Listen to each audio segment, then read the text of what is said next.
பாட்டாளி மக்கள் கட்சி நினைச்சு பாருங்க, 24 ஆண்டு காலமாக ஒரு நிழல் நிதிநிலை அறிக்கையை வெளியிட்டு வெற்றிகரமாக வெளியிட்டு தமிழ்நாட்டிற்கு எத்தனையோ எடுத்துக்காட்டு தமிழக அரசிற்கு செயல் திட்டங்களை கொடுத்து வருகின்றோம்.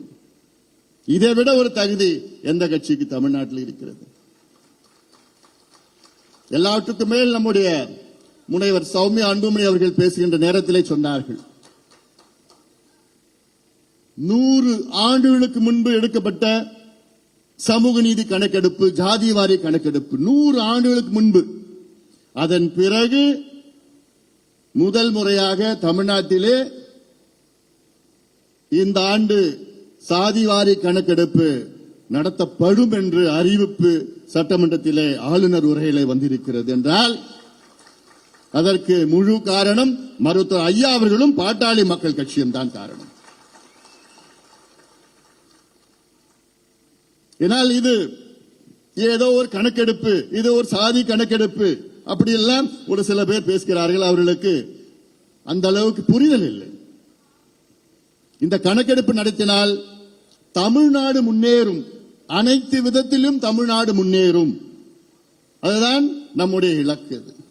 அந்த வகையில நீங்கள் நம்முடைய இலக்கை நோக்கி 2031 பாமக ஆட்சி, நம்முடைய ஆட்சி வர வேண்டும்.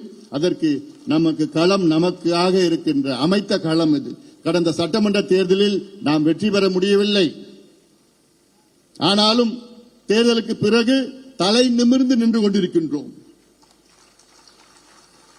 மற்ற கட்சிகள் எல்லாம் துவண்டு அடங்கி ஒடுங்கி இருக்கின்ற நேரத்திலே நாம் மட்டும்தான் தலை நிமிர்ந்து நிற்கின்றோம். காரணம், மக்களுடைய நமக்கு ஆதரவு.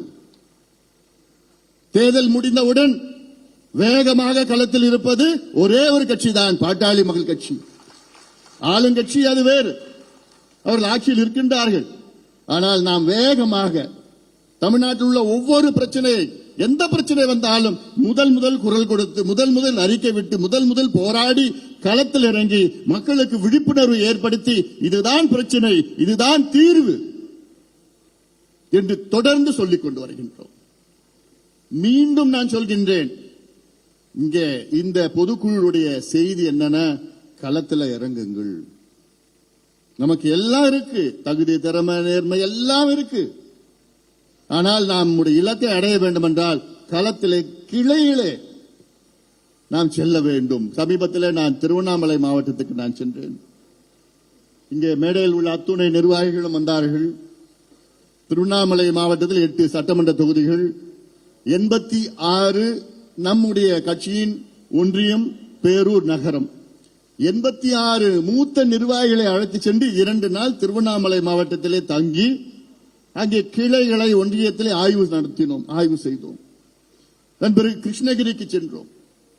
கிருஷ்ணகிரியில அங்கே கிட்டத்தட்ட 66 ஒன்றியம், பேரூர் கிளை, பேரூர் நகரம் மூத்த நிர்வாகிகள் 2 நாள் அங்கேயே தங்கி ஆய்வுகள் நடத்தினேன். நானும் நேரடியாக கிளைக்கு போனேன். கிளையில அங்க இருக்கின்ற இளைஞர்களை பேசினேன், என்ன பிரச்சனைப்பா உனக்கு? அதுல பல பேர் சொன்னாங்க, எங்களுக்கு மாவட்ட செயலாளர் யாருன்னு தெரியல. இது நம்ம உண்மையை நம்ம ஏத்துக்கணும். அப்போ என்ன நிலையில நம்ம அரசியல் நடத்திட்டு இருக்கோம், நம்ம கட்சி நடத்திட்டு இருக்கிறோம்? ஏன்னா இது இவங்க சொன்னாங்க, இல்லங்க நாங்க போறோம்னு. நான் சொன்னேன், நானே வரேன். ஏன்னா நம்ம மேடையில பேசலாம்,